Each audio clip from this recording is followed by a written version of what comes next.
Maya, slice pagkain. Slice ka na daw dito. Ikaw dito, hindi ka kain. Hindi ko makain sa loob. Kala ko diet ka. Sarap talaga ng cake. Ay, ito oh. Oh. Doon niya sa in-orderan mo, Chay? Kilig na kilig to dito eh. Kaya na natin ha. 1.5. Ha? 1.5 lahat yan? Oo. Ay, yun yung sa Facebook? Ano, sa... Yan na yung Yung apat? Dali mo na to. Alam ko isang bundle na yan eh. Uy, galing Ito, na. masarap. Sa 2.5 ang dami na yun. Ano yung deliver nila Sa po? 2.5, ang dami mo ng... Ha? Oy, dali naman yung kutsinta. Ha? Kutsinta.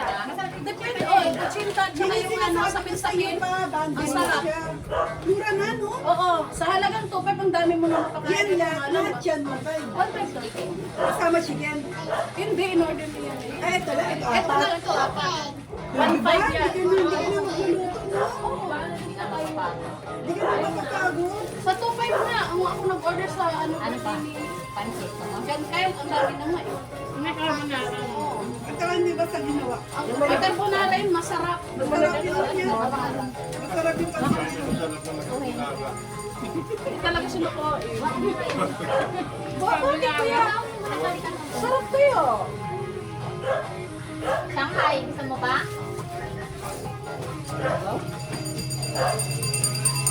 Kain na higit ng pasada.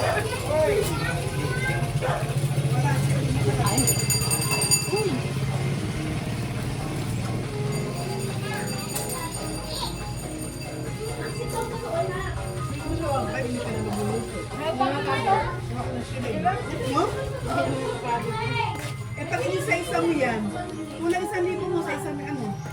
Sa isang ganyan, kulang. Ito eh. Champagne pala Oo, syempre pala, matrabaho na. At siyang kailan niya maalat. Masarap eh. Ito ikaw ang cake. Ay, hindi nakabundle.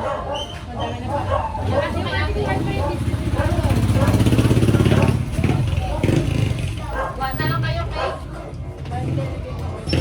Baka hindi mapunta siya yung teta daw. Depende sa presyo mo. May 1,500, may 2,500, may 3,500. Nagdad daw si Kisha. Ha?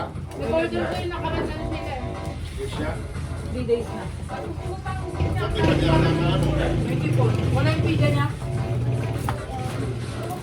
Ano yung pumasok?